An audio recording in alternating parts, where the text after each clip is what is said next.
Yan, hello, welcome po ulit sa aking YouTube channel mga ka-viewers. At yan, sa araw na ito, medyo maulan-ulan. Pero yan, andito tayo mga ka-viewers para mag-repair. Yan, kasama yung aking, yan, yung si bro. Busy din si bro sa pag-repair. So yan, ito yung ating i-repair ngayon mga ka-viewers. Isa po itong washing machine, single tab. At yung kanyang brand ay, yan o, Astron. Ayan yung kanyang brand o, Astron. Yan, so problema nito mga ka-viewers, yan, itong kanyang ito, saan na yun? Yan, itong kanyang pinaka-timer, ito pala, yung pinaka-timer niya, pag pinipihit, hindi na lumalagitik dahil itong kanyang pinaka-handle ay nabiak. Ayan o, yung kita ba sa video? Yan o, kita mo na, yan o natin, ilawan natin. Yan, o yan o, yan o, oh, nabiak. So nabiak na yung kanyang nabiak na. So nabiak na.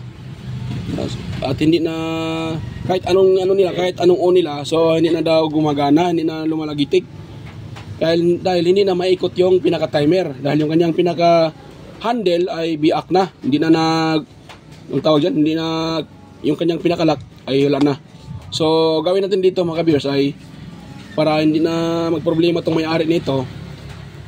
Itong handle ng kanyang selector, ito bang kukunin ko, ilagay ko dito. Yung kung pareho ba sila ng nito. Pareho naman ito ng butas kasi kung hindi, patay na. So try ko itong kunin at ilipat ko dito. Ito naman, hindi ko nagagamitin yan. Itong kanyang selector, exit lang natin sa anong tawag ito? Ito pala. Itong pinaka-selector niya, exit lang natin sa hibi. Hibi. So ano natin sa hibi para okay siya. Kasi pag normal, sandali lang ikot tapos magre-reverse na uli. So ganun yung gawin ko dito mga ka-viewers. At ito pala ay binaklas ko na. Dahil yung wire niya dito sa likod ay napaka-iksi. Hindi ko ito matanggal dahil maiksi yung wire. Ang ginagawa ko, binaklas ko na lang at tinanggal ko yung kanyang timer. So narinig nyo mga ka-viewers, ayan o. So ayan mga ka-viewers, yan. Yan o. O diba lumalagitik. Yan, lumalagitik o. Yan, kung narinig nyo, lumalagitik. Ano? O yan, lumalagitik. At tingnan natin dito. Diyan natin tingnan. Ayan, dyan o. Yan o. O, tingnan nyo ha. Ayun o, salitan diba? So, ibig sabihin, good pa yung kanyang timer. So, try natin siyang i-test mga ka-viewers para makita natin to. So, nga pala, nakalimutan ko. So, nga pala, bago pa tayo magtuloy dito sa aking explanation tungkol sa timer na to at sa pagre-repair nito. So, sa mga bago pa lang dyan sa aking YouTube channel, don't forget to subscribe and hit the notification bell. Ayan. At higit sa lahat, huwag na rin kalimutang ilagay sa all para updated kayo palagi sa mga video tuwing ako'y may upload. So, yan mga viewers, start na po tayo. So ito dahil na yan 6 na wire yan 6 wires yan, tawag dyan 6 wires. So itong tatlo na to, ayan, itong tatlo na to, ito po ang sa selector. Yan. So pag nakabili kayo ng ganitong timer mga kabiyos, yung maiksi, nakita yung maiksi, yan po ang sa selector.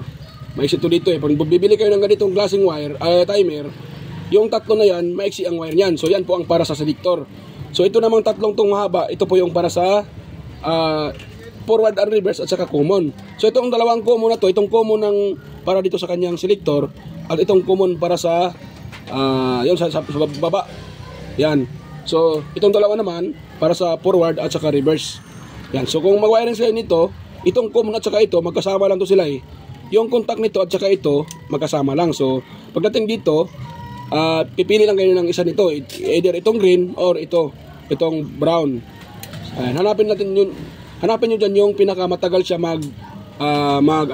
tagal mag-ikot. Yan, paano malaman yan? Sa pamagitan ng tester.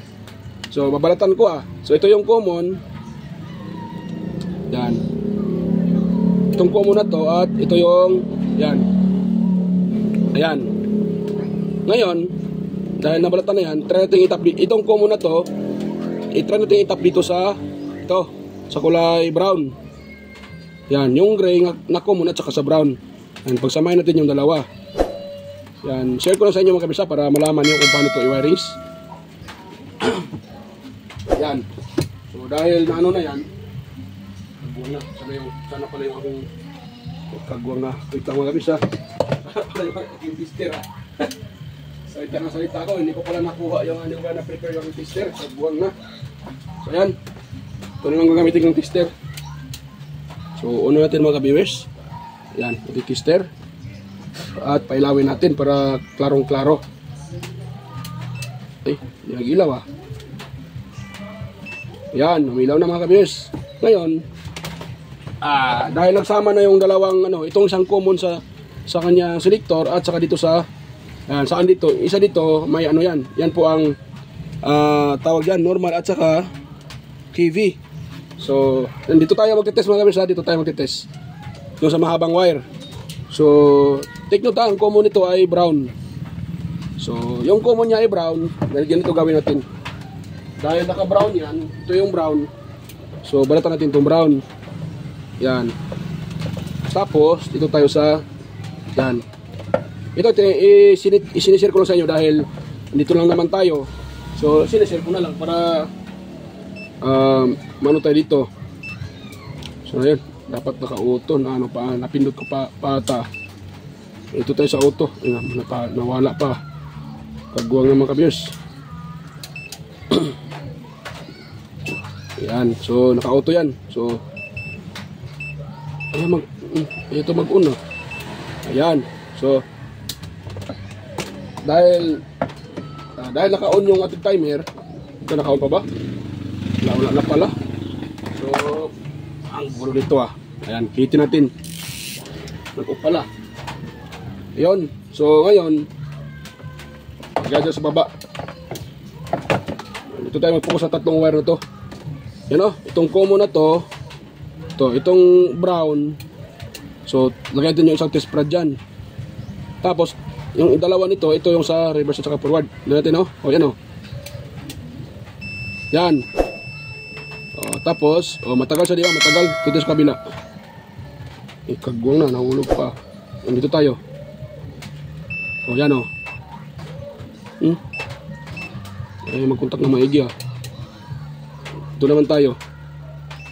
Ayan. Dali lang Ito tayo. Yan. Yan. Ayan, dito tayo sa kabila. Ulitin natin. Ayan. So, madali. Kabila. So, try natin ilipat itong mga viewers. Ngayon, dito tayo sa ito. Ito tayo sa green.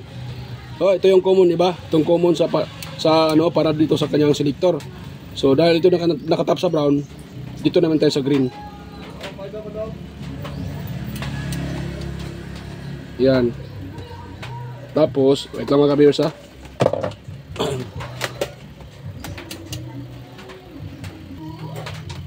So yan mga ka-viewers, itap natin ito.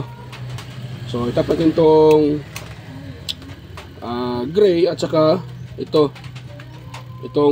green. Gray at saka green.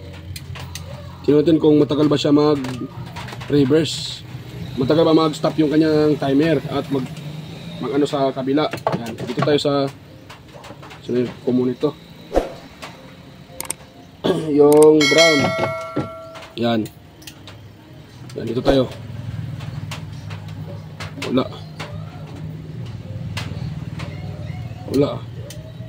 Yan, mayroon. Yan. So, ito ang matagal. Ito sa kabila. Ayan So, yun po siya mga viewers. So, ganoon lang ang pag-trace ng ganitong timer. Ayan Ayan. So, ganoon lang mga viewers. Para malaman nyo kung saan yung tawag dyan, heavy. So itong connection na to ay heavy to, naka-heavy. So dyan sa green. Yung green, ayan po ang heavy. Ang itong brown niya na gray at saka green, magkasama yan. Yan po mga viewers. Kung sakaling i-directa nyo niya, kung gusto nyo i-directa, hindi na gagamitin tong kanyang hindi na gagamitin tong kanyang pinaka-selector. So ganito lang yung gagawin nyo. tap lang nyo dyan sa pinakamataas siya mag-stop. So yun na po yung kanyang hibi. Yan. So ganun lang mga ka-viewers. So ganun lang mga ka-viewers ang pag-test kung paano malaman kung saan yung hibi at saka normal. So sa hibi tayo, so ito nung connection niya. So ngayon isauli ko ito. Gagawin ko dito itong kanyang handle dito. Try kong try kong i-ano dyan kasi wala akong ganitong handle eh. Naubusan ako ng mga handle. So kaya ko pang magpunta sa mga junk shop para makahanap ng ganitong handle. Wala akong timer kasi pag ibang timer, ang ibang handle lang lagay natin dito. Iwan ko na lang. So try ko na lang kung makahanap ako dyan ng handle. So yan, hindi ko na ipakita sa inyo mga kabirsa ang paglipat-lipat ito dahil yan lang naman yan. So try ko lang. Yan, so balikan ko na lang kayo pag ko na ito, napalitan ng handle or nalipat ko na yung isa dito. So yan, stay tuned lang ulit mga ka-viewers. So ang problema pala nito yun lang mga ka-viewers yun lang nabiak na yung lock. Ayan nabiak na. Kaya pag pinipihit nila, ayun na sumama yung pinaka-timer dahil mag-slide na lang siya. Hindi na kinakain ng ganyang yung tipyas. Yung ito Sige, so pag ito iniikot, hindi na sumasabay yung ito. Hindi na sumasabay yan. Kasi hindi na nag-lock dito yung kanyang yung tipyas dahil bali na or biak na. So yan, balikan ko na lang kayo pag maano ko na to. Ma-swap ko na yung kanilang handle. So stay tuned lang mga viewers. So ayan mga ka-viewers, kung nakita nyo ay na-assemble na po yung washing machine na ni-repair ko kanina.